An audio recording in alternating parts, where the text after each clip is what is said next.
baca dan merenungkan firman Tuhan. Mari kita tunduk kepala, kita berdoa.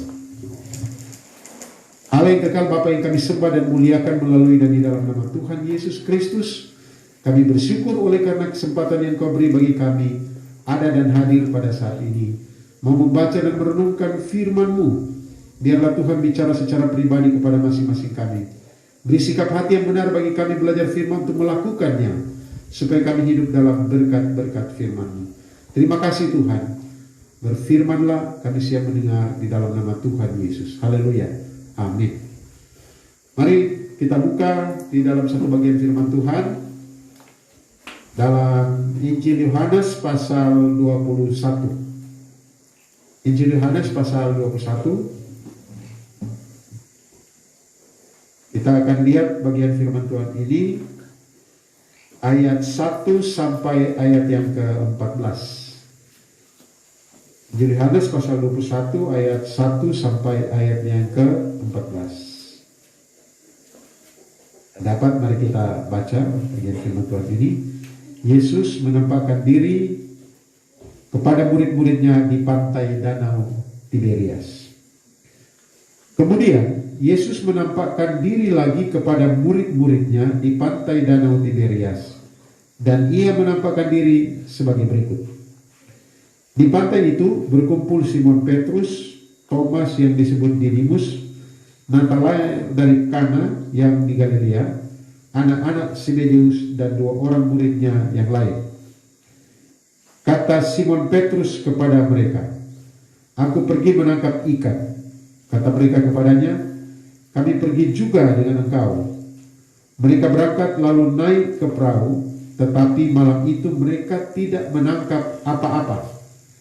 Ketika hari mulai siang, Yesus berdiri di pantai, akan tetapi murid-murid itu tidak tahu bahwa itu adalah Yesus. Ayat 5. Kata Yesus kepada mereka, "Hai anak-anak, adakah kamu mempunyai lauk pauk?" Jawab mereka, "Tidak ada." Maka kata Yesus kepada mereka, "Tebarkanlah jalamu di sebelah kanan perahu, maka akan kamu peroleh." Lalu mereka menebarkannya dan mereka tidak dapat menariknya lagi karena banyaknya ikan. Maka murid yang dikasih Yesus itu berkata kepada Petrus, "Itu Tuhan." Ketika Petrus mendengar bahwa itu adalah Tuhan, maka ia mengenakan pakaiannya sebab ia tidak berpakaian, lalu terjun ke dalam danau. Murid-murid yang lain datang dengan perahu karena mereka tidak jauh dari darat, hanya kira-kira 200 hasta saja, dan mereka menghela jala yang penuh ikan itu. Ketika mereka tiba di darat, mereka melihat api arang dan di atasnya ikan dan roti. Kata Yesus kepada mereka, "Bawalah beberapa ikan yang baru kamu tangkap." Simon Petrus naik ke perahu, lalu menghela jala itu ke darat, penuh ikan-ikan besar, 153 ekor banyaknya, dan sungguh pun sebanyak itu, jala itu tidak koyak. Ayat 12. Kata Yesus kepada mereka, "Marilah dan sarapanlah." Tidak ada di antara murid-murid itu yang berani bertanya kepadanya, "Siapakah engkau?" Sebab mereka tahu bahwa itu adalah Tuhan. Yesus maju ke depan, mengambil roti dan memberikannya kepada mereka. Demikian juga ikan. Itulah ketiga kalinya Yesus menampakkan diri kepada murid-muridnya sesudah ia bangkit dari antara orang mati.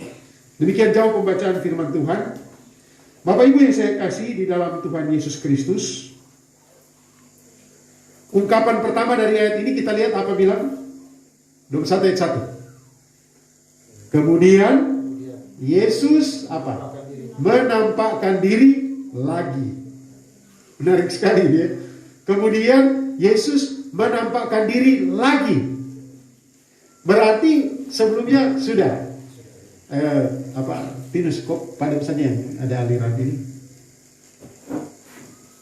Nah, saudara-saudara, memang kita lihat bahwa ada 2 kali sebelum ini, 2 kali Yesus menampakkan diri, yaitu di pasal yang ke-20. Kalau kita lihat, ini kelompok murid-murid ya, ayat 19.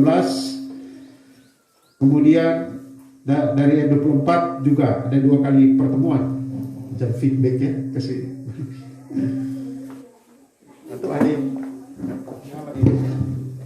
Oh ini nyala ini.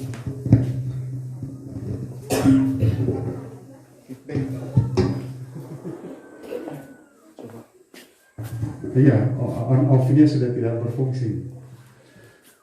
Baik, terima kasih Bapak-Bapak. Bapak Ibu Saudara,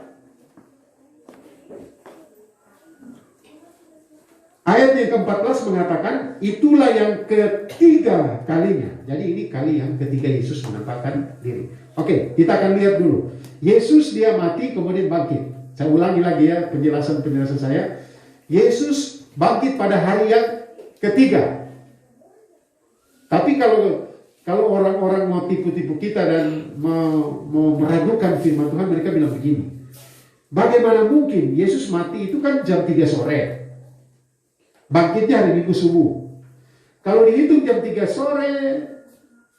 sore sampai hari Minggu subuh, itu berarti cuma 2 hari ya.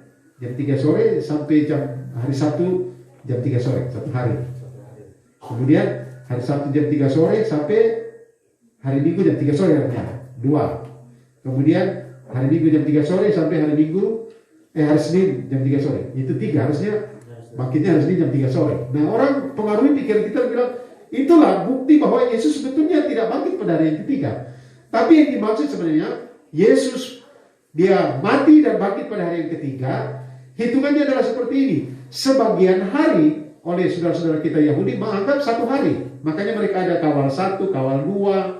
Jadi, dari hari Jumat jam 3 sore sampai jam 6 sore, ya, itu 1 hari. Jadi berapa jam ini? Jam 3, jam 4, jam 5, jam 6. 3 jam. Jadi hari Jumat jam 3 sore sampai Jumat jam 6 sore itu hari Jumat 1 hari. Jam 6 sore Sabat Jumat jam 6 sore itu Sabat, bukan Sabat. Sampai jam 6 hari Sabtu sore itu hari ke-2. 6 sore hari Sabat itu Sabtu sampai subuh itu hari yang ke-3. Oke. Setelah Yesus bangkit pada hari yang ketiga, 40 hari. Nah, ini total memang 40 hari. 40 hari Yesus berulang-ulang menampakkan diri. Kita lihat di dalam Kisah Para Rasul pasal yang ke-1. Dikatakan begini. Kepada mereka ia menunjukkan dirinya setelah penderitaannya selesai. Dan dengan banyak tanda ia membuktikan bahwa ia hidup. Sebab selama 40 hari ia berulang-ulang menampakkan diri dan berbicara kepada mereka tentang kerajaan Allah. Jadi Yesus selama 40 hari itu berulang-ulang menampakkan diri. Tapi kepada kelompok murid itu, ini kali yang ketiga yang kita baca tadi. Nah, saudara-saudara yang saya kasih dalam Tuhan Yesus Kristus, fase atau kurun waktu kebangkitan sampai kenaikan Yesus Kristus ke surga itu selama 40 hari. Dan kita akan merayakan hari kenaikan Yesus Kristus tanggal 13 Mei. Itu 40 hari dari bangkit. Nah, saudara-saudara yang saya kasih dalam Tuhan Yesus Kristus, kita kembali ke Yohanes 21 ayat 1 sampai 14. Dikatakan dalam ayat 1, Yesus menampakkan diri lagi. Itulah yang menjadi tema khotbah saya pada saat ini. Yesus menampakkan diri lagi. Saudara-saudara, kepada murid-muridnya, khususnya kepada ke-7 orang murid, Yesus menampakkan diri lagi. Pertanyaannya, apa tujuan? Apa tujuan Tuhan Yesus menampakkan diri? Setelah kebangkitannya dia harus menampakkan diri lagi kepada murid-muridnya. Apa tujuannya? Sebelumnya sudah 2 kali Yesus bangkit dan menampakkan diri kepada murid-muridnya. Ada orang bilang begini, bukankah pada waktu itu Yesus setelah dia bangkit, langsung dia menampakkan diri, saya sudah bangkit, dan langsung, atau dia bangkit langsung naik saja, tidak perlu menampakkan diri? Tidak. Kita lihat begitu firman Tuhan ingin membuktikan bahwa Alkitab, kebenaran Alkitab ini benar-benar dapat dibuktikan, atau banyak saksinya secara sejarah atau historis. Ini benar-benar dapat dipertanggungjawabkan secara hukum juga. Karena dari sisi hukum, sebuah peristiwa, kita 2 saksi sudah cukup. Tetapi ini berapa saksi? Banyak.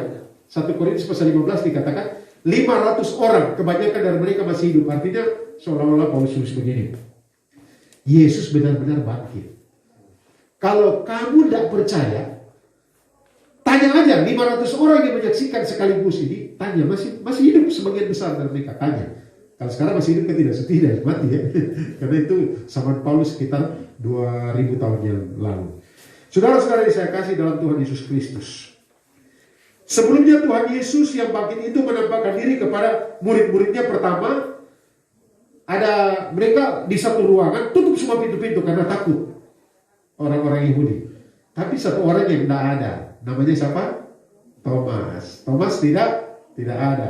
Karena tidak ada, teman-temannya bilang begini satu kali ke Thomas, kami sudah melihat Tuhan, dia bangkit. Thomas bilang, sebelum aku mencucukkan tanganku pada bekas sepatu, jariku di lepas paku, saya tidak percaya.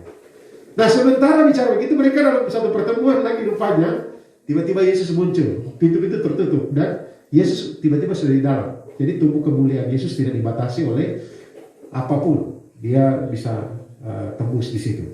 Nah, saudara-saudara yang saya kasih Tuhan.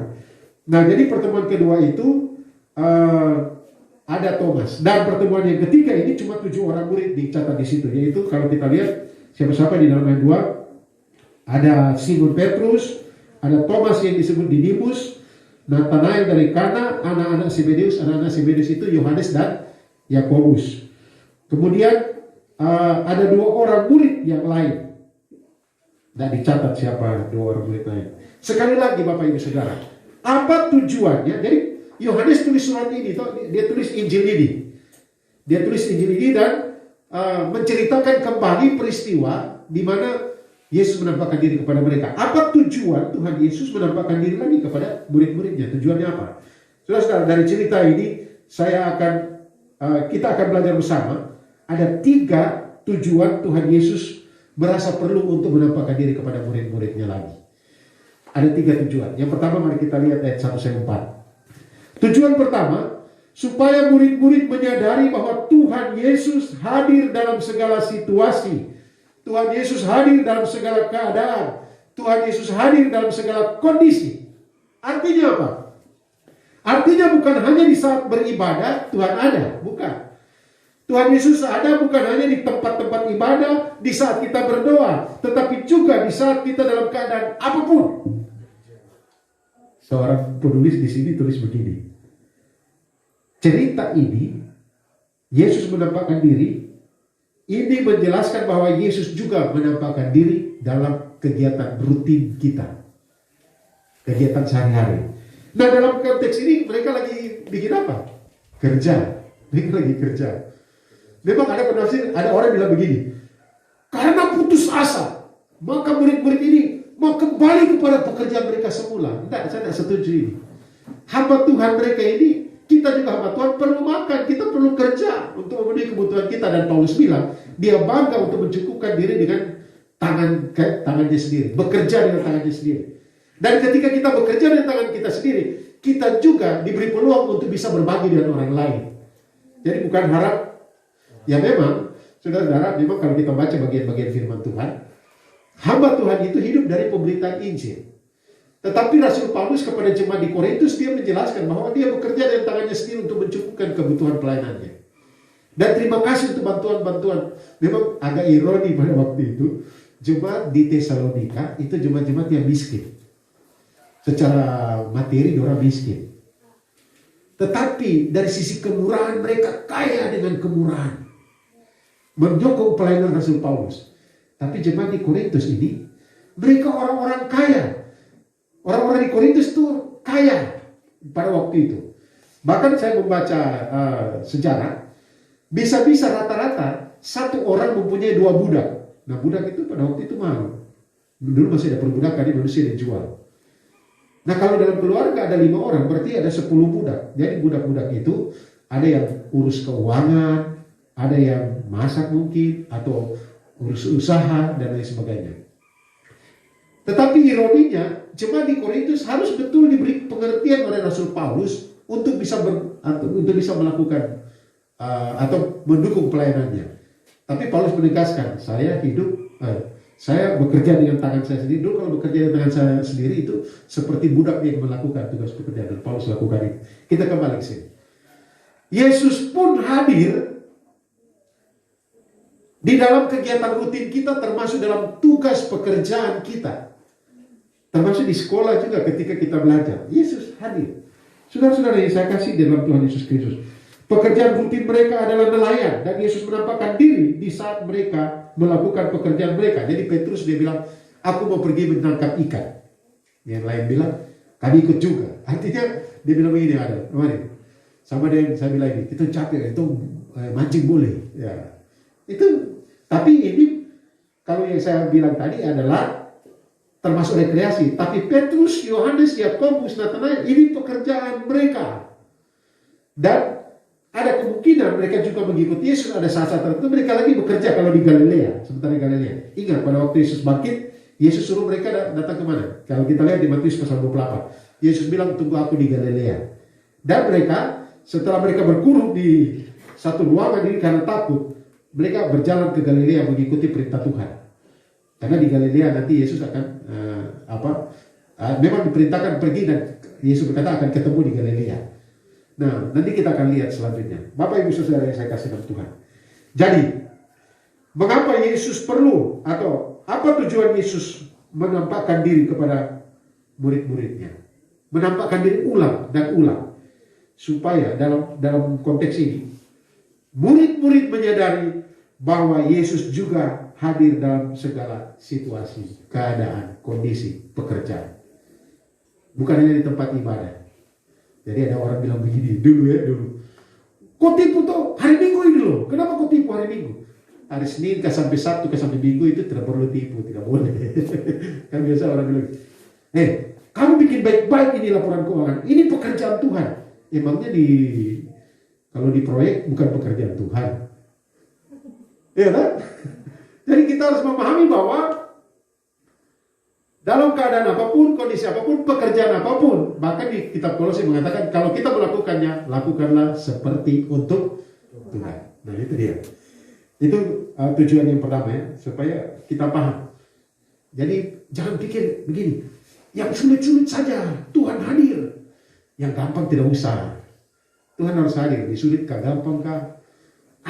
Kalau di pekerjaan Tuhan kah, kalau kita rencana KKR, kita rencana seminar, kita rencana pelayanan, Tuhan dilibatkan. Tapi kalau ini tidak, misalnya usaha ternak, tidak perlu doakan. Kami ini bergumul terus berdoa, apalagi ini ada virus yang sedang merajalela. Tapi puji Tuhan sampai sekarang kami punya aman. Walaupun saya harus proteksi, orang datang saya harus maaf ya, kalau kamu datang cari ternak ini, jangan datang banyak-banyak, 1 orang atau 2 orang. Dan harus ada saya, karena bisa bawa virus. Nah, ya harus hati-hati juga kan. Karena sudah banyak korban ya, kita lihat sudah bahkan sudah ada larangan untuk sementara tidak konsumsi barang itu. Kalau di tempat saya aman sekali. Puji Tuhan sampai sekarang. Jadi sementara urus ternak ini, saya berdoa Tuhan jaga pelihara lindungi, Tuhan memberkati segala macam. Apapun, sementara bikin surat atau di kantor, apalagi menghadap laptop, mata sudah sakit, padahal belum selesai pekerjaan. Periksa tugas-tugas di HP, jadi bukan cuma ibu guru, pak guru, kami juga dosen-dosen, di classroom mulai buka, mata gatal, Tuhan tolong. Ya, jadi libatkan Tuhan dalam pekerjaan. Yang ketiga, Tuhan hadir kalau kita mau undang Dia. Ya, yang kedua, Yesus menampakkan diri lagi kepada murid-muridnya. Tujuan yang kedua, supaya mereka menyadari bahwa Tuhan Yesus berkuasa memelihara hidup mereka. Nah, supaya mereka yakin bahwa Tuhan Yesus memelihara hidup mereka, supaya mereka menyadari bahwa Tuhan Yesus berkuasa memelihara kehidupan mereka. Artinya apa? Artinya bahwa Tuhan adalah pribadi yang penuh perhatian dan berkuasa untuk menjamin kehidupan mereka sebagai murid-murid. Saudara-saudara yang saya kasih Tuhan, mari kita lihat ayat 5. Di ayat 5, ini adalah sapaan yang penuh simpati. Ayat 5, kata Yesus kepada mereka, hai anak-anak.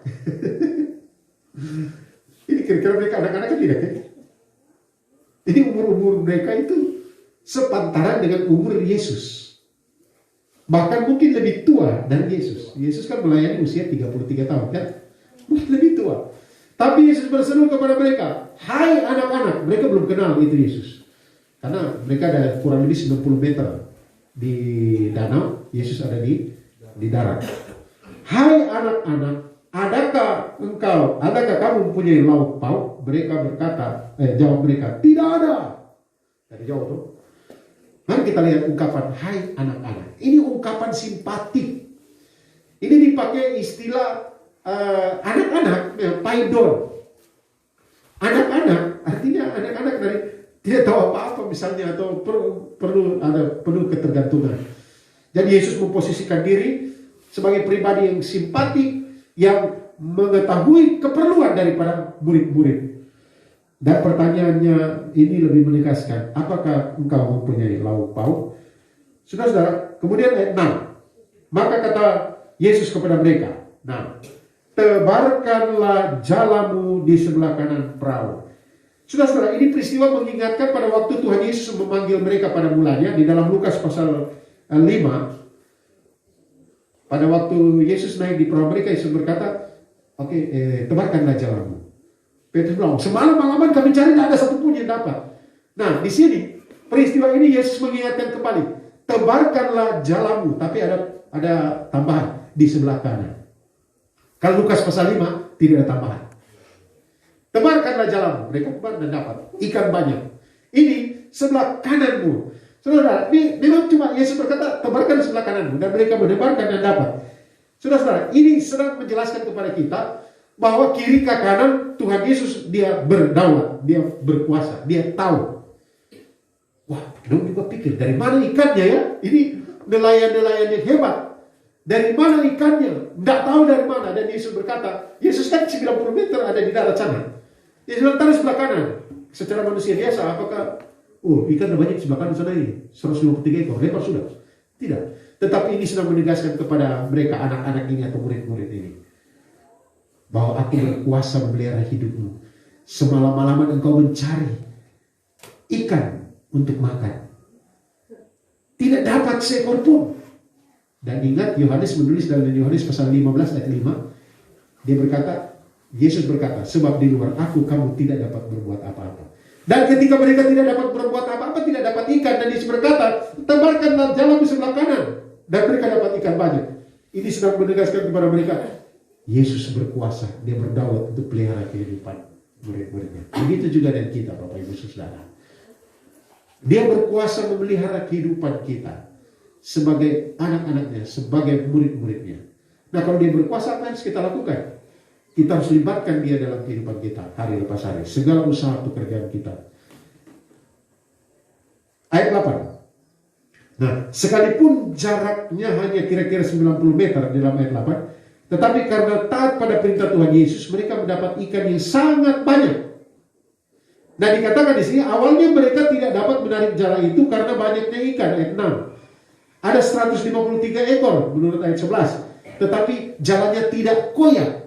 Dalam Lukas pasal 5 dikatakan ikannya banyak dan jalannya hampir koyak. Ini tidak koyak. Jadi seolah-olah menegaskan begini, bersama Tuhan dalam kegiatan, kalau kita masuk ke pengertian rohani, murid-murid kan ini diutus untuk menjadi penjala manusia. Kita diutus menjadi penjala manusia. Dan seberapa banyak pun jiwa-jiwa, jala tidak akan koyak. Kerajaan Allah tetap siap. Jangan kita bilang begini, aduh, ini mungkin surga penuh, jadi kita terus menginjil sudah. Tidak, saudara. Jalannya tidak koyak, seolah-olah juga menegaskan begini, dalam kehidupanmu setiap hari jangan takut bahwa berkat pemeliharaan Tuhan sempurna dalam kehidupan kita. Apakah kita sebagai hamba Tuhan, apakah kita sebagai anak Tuhan yang setia bisa mati lapar? Saya yakin tidak. Tapi bisa lapar? Bisa.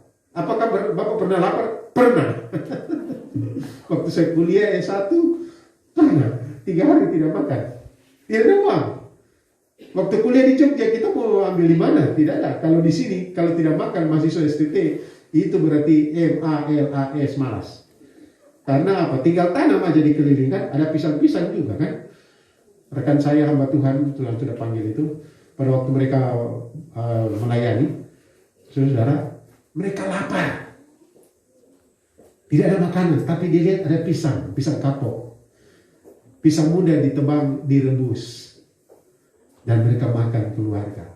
Ada tuh. tidak makan. Tapi waktu itu saya 3 hari tidak makan, tidak ada makanan, dan saya berdoa, Tuhan tolong. Ada teman saya datang dan dia marah-marah saya, dia bilang, kamu sudah 3 hari tidak makan baru tidak kasih tahu saya. Saya bilang, saya tidak kasih tahu. Tidak, saya kasih tahu Bapak baru gerakan kau datang. Saya sudah dapat makan. Tapi seperti dikatakan, ada juga mengatakan bahwa kita hamba-hamba Tuhan yang melayani Tuhan, kita anak-anak Tuhan, kita bisa jatuh, tapi firman Tuhan mengatakan tidak akan tergeletak. Ada dorong-dorong, ada persoalan, pergumulan, kita bisa knockdown, tapi tidak knock out. Kita bisa jatuh, tapi tidak tergeletak. Saudara-saudara, ayat 9, kita lihat ayat 9. Ini menarik, enak sekali. Ketika mereka tiba di darat, coba lihat ini. Apa? Mereka melihat api arang dan di atasnya. Apakah Yesus perlu makan? Nah, dalam tubuh kemuliaannya dia tidak perlu makan. Nah. Tapi kenapa ada ikan dan roti? Siapa yang siapkan? Berarti dia tahu keperluan kita. Dia tahu keperluan murid-murid pada waktu itu. Ya, dia tahu. Pertanyaannya, roti di mana? Dari mana rotinya? Ikannya dari mana? Tapi Yesus juga, ini coba setelah itu Yesus bilang ayat 10 apa? Kata Yesus kepada mereka, bawalah beberapa ikan yang baru kamu tangkap. Saya kembali ke poin tadi. Jadi dia berkuasa memelihara kita, tetapi ketika kita berusaha mengikuti kehendaknya dan taat, kemudian diberkati, coba lihat Yesus menghargai, bawa ikan yang kamu tangkap. Tidak bilang begini, sudah saya bakar semua dari itu ikan itu sudah kau bungkus kau bawa pulang. Tidak tahu. Tapi Yesus bilang apa? Bawa ikan yang kamu tangkap. Apakah perlu Yesus bilang ikan yang kamu tangkap mana? Karena Yesus sendiri bisa berkuasa untuk menyiapkan, tapi dia menghargai. Saudara-saudara yang saya kasih tahu, saya keluar dari konteks ini. Makanya dalam diskusi-diskusi berkali-kali kepada beberapa hamba Tuhan, termasuk Pak Yosi Budielvi, saya pernah bilang, itu kita menerima pemberian orang juga itu memberkati orang yang memberi. Jadi jangan kita tolak kalau orang yang tulus kasih, ambil. Sekalipun kita mungkin ada banyak. Pernah kejadian di rumah, hampir semua di sini tahu bahwa di rumah kami, di tempat tinggal kami, gedi banyak tuh. Karena misalnya tanam gedi banyak ya, banyak sekali. Tapi ada orang yang bawa gedi di saat gedi kami subur hijau-hijau bagus. Dia bawa malam-malam memang.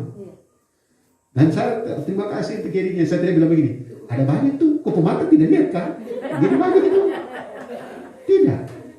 Tapi saya ambil dan saya terima. Terima kasih untuk gedinya. Padahal gedinya sudah dari kebun kan sudah layu. Saya punya masih ada berdiri tegak, hijau bagus, tidak ada ulat. Tapi saudara saya terima dan dia sukacita karena menerima, karena kami menerima. Pernah saya bahwa ini panas terik tahun berapa itu? Anak-anak ini yang sekolah di Sowi anak-anak SD kecil-kecil ini. Mereka jalan kaki mungkin mau pulang pas mau tanjakan itu. Saya berhenti mobil, saya bilang, mau pulang sekolah. Tak pulang kan. Mereka hanya lihat begini, saya baru muka terbaik. Mau marah. Wah, hati saya bilang, anak-anak ini tidak kenal saya, Kak. Tapi betul juga anak-anak ini, tidak boleh sembarang naik kendaraan atau mobil yang tidak dikenal. Berarti saya bilang dalam hati saya begini, berarti saya tidak terkenal di Sowi ini, jadi takut.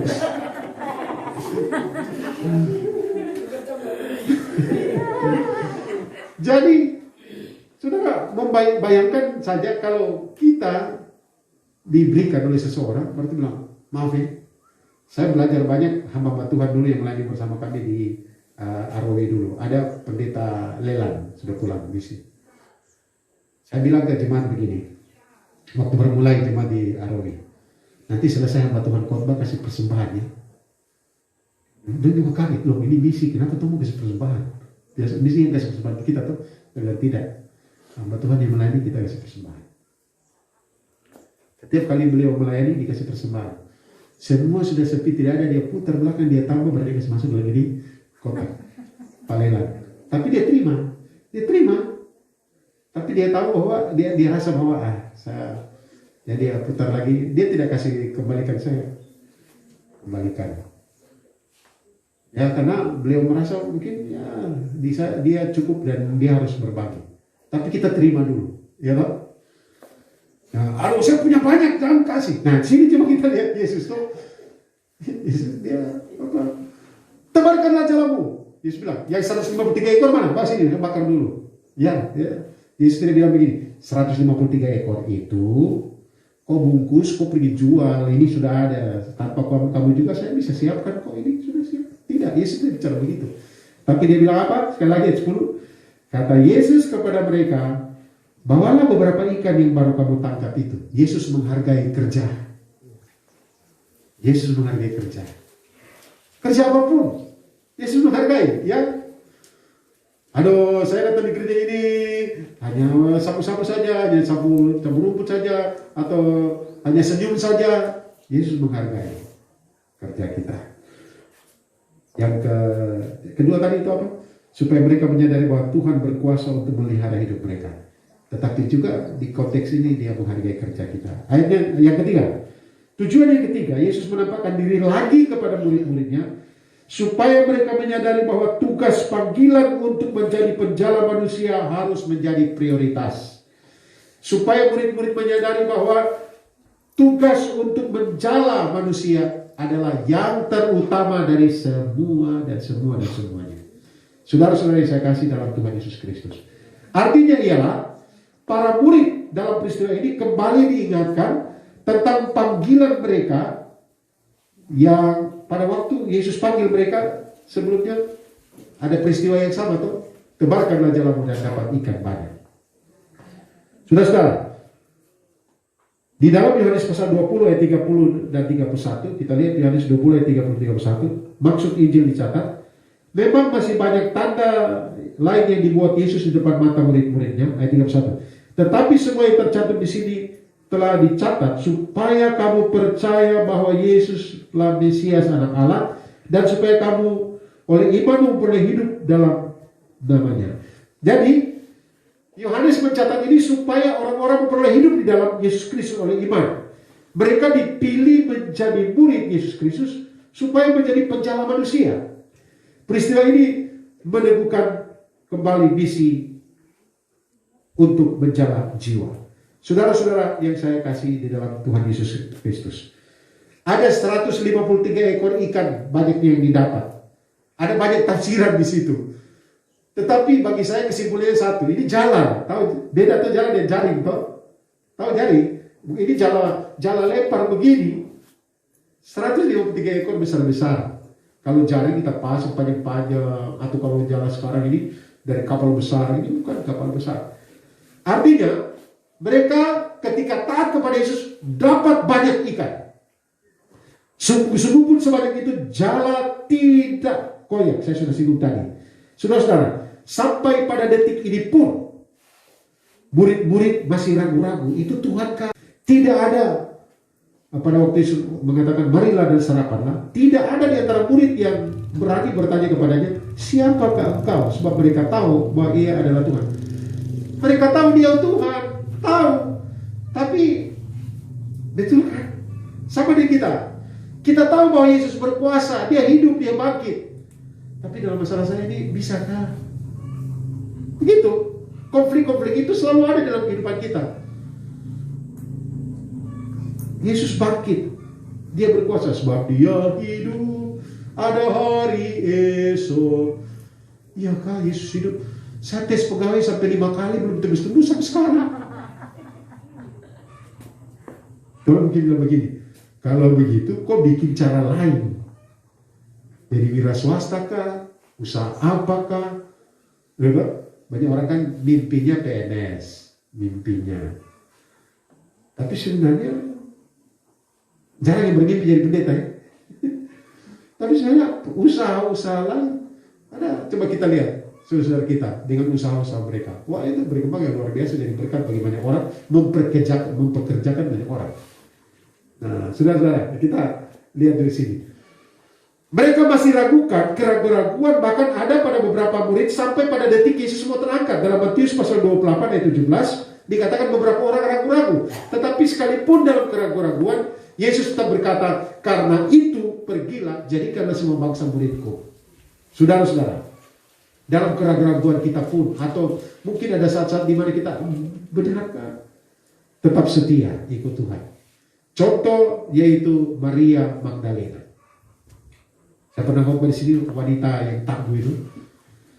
Maria Magdalena ketika diselamatkan oleh Tuhan, kita lihat dia tetap setia ikut sampai bahkan Yesus menderita di kayu salib. Dia dan beberapa perempuan ikut, dia mengikuti sampai Yesus mati, sampai dikubur. Dalam keputusasaan hari Minggu pagi-pagi mereka membawa rempah-rempah untuk mengawetkan jenazah. Tetapi mereka datang, Yesus sudah bangkit, sudah tidak ada, sudah bangkit. Dan Yesus berikan penghargaan kepadanya. Pertama kali Yesus menampakkan diri secara pribadi, yaitu Maria Magdalena. Kita lihat di dalam ayatnya yang pasal 20 ayat 11. Maria Magdalena dihargai oleh Tuhan. Padahal dia sempat ragu-ragu, ya bisa atau tidak, dan karena itu nyata kan, dia tidak membayangkan tentang kebangkitan, dan Yesus menampakkan diri pertama kali kepadanya. Kesimpulan, Bapak Ibu Saudara yang saya kasih Tuhan, kembali kita di Yohanes 15 ayat 5. Yesus berkata, sebab di luar aku kamu tidak dapat berbuat apa-apa. Yesus benar-benar bangkit. Dia benar-benar bangkit, dan tujuannya dia menampakkan diri lagi, yaitu supaya murid-murid menyadari bahwa dia hadir dalam segala situasi. Supaya kita menyadari bahwa Yesus hadir dalam segala situasi, bukan hanya di rumah ibadah seperti ini, tapi di pekerjaan kita, dalam tugas tanggung jawab kita, dalam tidak ada pada waktu Yesus mengatakan marilah dan sarapanlah, tidak ada di antara murid yang berani bertanya kepadanya, siapakah engkau? Sebab mereka tahu bahwa ia adalah Tuhan. Mereka tahu dia Tuhan, tahu, tapi betul kan? Sama di kita. Kita tahu bahwa Yesus berkuasa, dia hidup, dia bangkit. Tapi dalam masalah saya ini, bisakah? Begitu. Konflik-konflik itu selalu ada dalam kehidupan kita. Yesus bangkit. Dia berkuasa sebab dia hidup. Ada hari esok. Ya kah Yesus hidup? Saya tes pegawai sampai 5 kali belum tembus-tembus sampai sekarang. Kalau mungkin bilang begini, kalau begitu kok bikin cara lain? Jadi wira swasta kah? Usaha apakah? Banyak orang kan mimpinya PNS, mimpinya.